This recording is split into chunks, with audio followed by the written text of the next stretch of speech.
things are hotting up in the market. There's been a sudden turn for the worse now. So the Sensex is now down 350 points and the Nifty has suddenly dropped more than 100 odd points in the last 10 or 15 odd minutes. And look at the way some of the banks are falling now. Axis, Kotak, Yes Bank, large cap names like L&T, all down about 2 to 3 odd %. So this is a massive slide that we've seen in the markets in the last 10 minutes or so. The market breadth as well, we now have more than 900 stocks on the declining side, indicating that the tenor has become, or the terrain rather, has become extremely worrisome now. Anuj is also with us. Anuj, what happened in the last 10 minutes? The ICICI Bank stock fell 5% in a matter of 2 or 3 ticks, Sonia. Intraday, if you see ICICI Bank intraday chart, that would tell you what exactly took place. In fact, that's now trading below the 200-day moving average. And we were referring to a panic bottom in the market, that the panic is still not there in the system. And this is really panic now. Look at the mid-cap index. Look at the Bank Nifty now, 305 points lower now. Yesterday you saw the way the index futures were sold, the way put options were bought, something that we were referring to in the morning as well from the FIF front, and the fact that there's consistent cash market selling. That one day of cash market buying was because there was no LIC in the market, so market maker was not there. And yesterday you saw, well, there was someone to absorb the supply. There was quite a bit of supply that you saw. And the sense you get is that this FII supply is still not over in the cash market, and that's why you're seeing this kind of panic right now. If crude can fall as rapidly, then when crude rises, obviously somewhere you have to balance it. And Pramod Gubbi was just telling us that some of the money that has gone out of India has gone into commodities and probably to markets like China. One more thing, Lata, if you see, there's an absolute inverse correlation between what's happening to Chinese market now and our markets.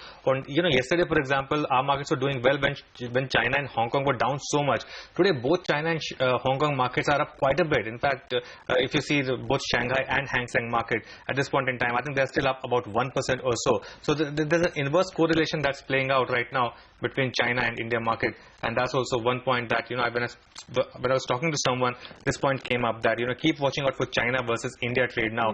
This is something that could play out. In fact, Pramod Gubbi sits in Singapore, so he was just telling us that a lot of money has moved out of China, moved out of India and into markets like China and Korea, and he fears that some more could move out. So that point is not. People are talking about a big liquidity rush into crude as well. So all that money is getting chipped away from somewhere. It's not just other equity assets, but into non-equity assets also that money is moving, and we are directly hit. So, counterbalancing China with us or counterbalancing crude with us would be an attractive trade for many hedge funds. We're now just only 50 points away from the previous bottom. In fact, less than that now as we speak. The Sensex is down 400 points, 8190. If 8150 gives way, again, just to repeat my point, there would be a bit of panic. Actually, Sudarshan was telling us that 8,200 anyway would be his stop loss. And I asked him why that deep stop loss. It was 125 points away. It hardly looks deep now. I mean, we've already reached over there. We are 150 down on the Nifty at this point in time. And that's nearly 2% off, 2.25% off on the Bank Nifty, which is quite clearly the biggest culprit at this point. On Monday also, I was telling Sonia that, don't read too much into this. This is just is a powerful short covering bounce, and the market texture is still so weak. This is still a market which is a sell on rally market. I mean, from long-term investment point of view, you'll get individual stocks at good price. In fact, as we speak now, the Nifty is moving towards that 8150 low. The Sensex is now down 500 points. I mean, in just 5 minutes, the market has fallen about 1% or so in just about 5-10 minutes. And just take a look at some of the stocks in the broader markets as well.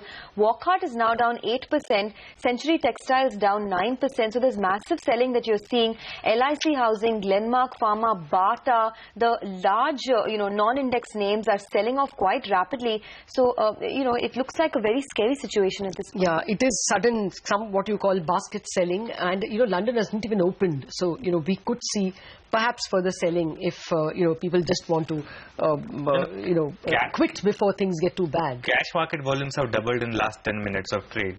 From 9:15 to 9:40, the volumes that you saw, they've doubled in last 10 minutes. So this fall is coming with serious volumes. There's quite a bit of ferocity as far as the volumes are concerned. And as Sonia was saying, look at the F&O names now. Wockhardt HDIL, Indiabulls Real Estate, Strides, Arcolab, LIC Housing Finance, and take a look at Axis Bank and stocks like ICICI now. There's quite a bit of sell-off now. No, the banks are in really bad shape. I mean, that's the category that's really going down. Axis, Yes Bank, IndusInd Bank, Kotak Mahindra Bank, they are the ones that are underperforming the market at this point in time. Pedigree results, but clearly from overbought positions, you're seeing a lot of profit taking.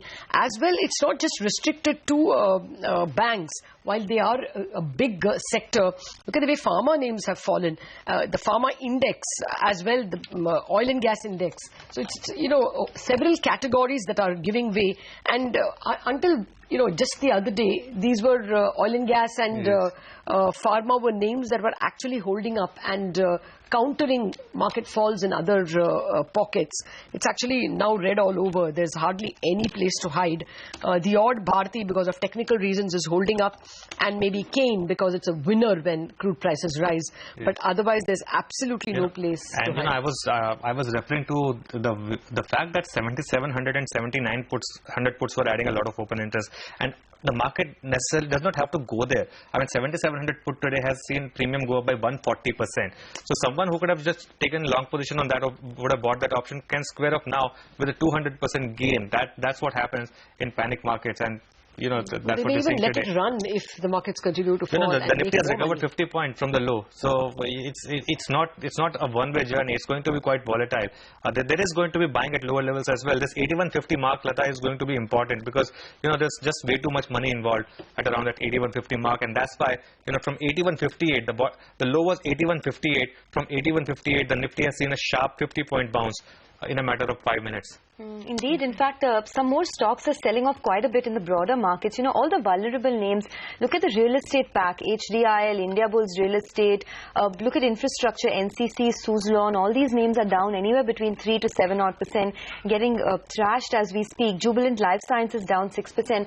Anuj, we were discussing how this market has still only corrected about 10%. Yes. So there could perhaps be some more to go in this first real correction that the market has seen in the last 1 year. Yeah, indeed, and I still remember, I think it was Sanjay Dutt who said that, bull market corrections normally don't end like this.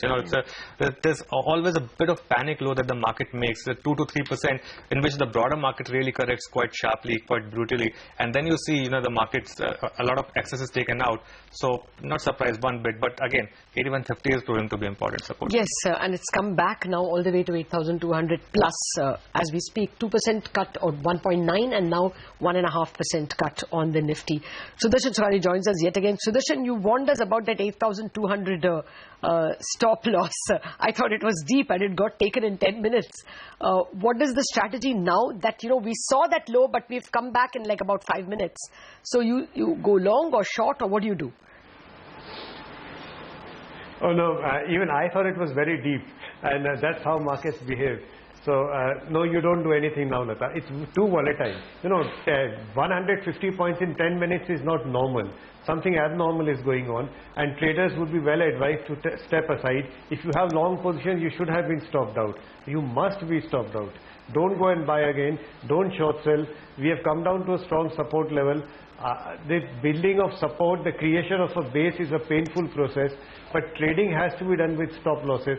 So I'm not bearish on the market, but there's nothing to buy. Don't short at all? Not the Bank Nifty, not a BPCL, nothing? No, nothing. This 10-minute decline doesn't justify taking a short position now. Okay, so for traders, you've mentioned that, it's better to just stay away given the ferocity of the sell-off.